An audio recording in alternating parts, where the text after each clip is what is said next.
August 2. புனித யுசேபியஸ்.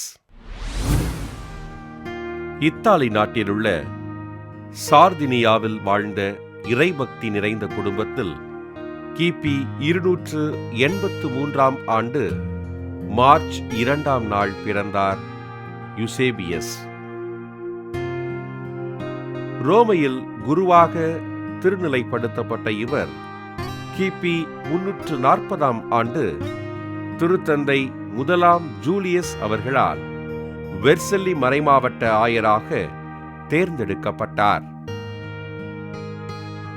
கிறிஸ்துவும் கிறிஸ்தவமும் மறுக்கப்பட்ட அக்காலத்தில் துணிச்சலோடு ஆண்டவரை அறிவித்த யுசேபியஸ் தன் மறைமாவட்ட மக்கள் கிறிஸ்தவத்தில் உறுதியோடு இருக்க உழைத்தார்.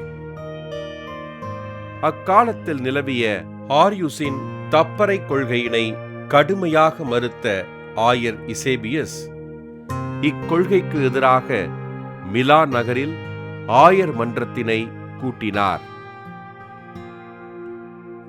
ஆரியுசின் தப்பறை கொள்கையினை ஏற்றுக்கொள்ளாத காரணத்தினால் சிரியாவிற்கு நாடு கடத்தப்பட்ட யுசேபியஸ் பல்வேறு துன்பங்களை அனுபவித்து வாழ்ந்தார்.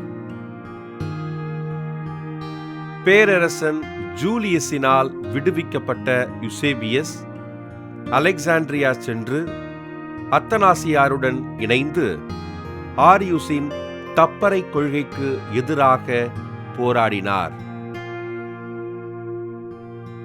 தன் வாழ்நாள் முழுவதும் ஆரியுசின் தப்பறை கொள்கைக்கு எதிராக போராடிய ஆயர் யுசேபியஸ் கிபி 371 ஆண்டு ஆகஸ்ட் 1 நாள் விண்ணகமடைந்தார். இறை தந்தையும் இயேசு கிறிஸ்துவும் ஒரே இறை இயல்பு கொண்டவர்கள் இல்லை, மாறாக ஒத்த இறை இயல்பு கொண்டவர்கள் என்ற ஆரியுசின் தப்பறை கொள்கைக்கு எதிராக போராடிய ஆயர் யுசேபியஸினை திரு அவை புனிதராக உயர்த்தியது. புனித யுசேபியஸ் திருவிழாவினை கொண்டாடுகின்ற நாம் மறைபணிக்காக துன்புறுகின்ற அருட்பணியாளர்களையும் அருட்சகோதரிகளையும் ஆண்டவரிடம் ஒப்படைத்து ஜெபிப்போம்.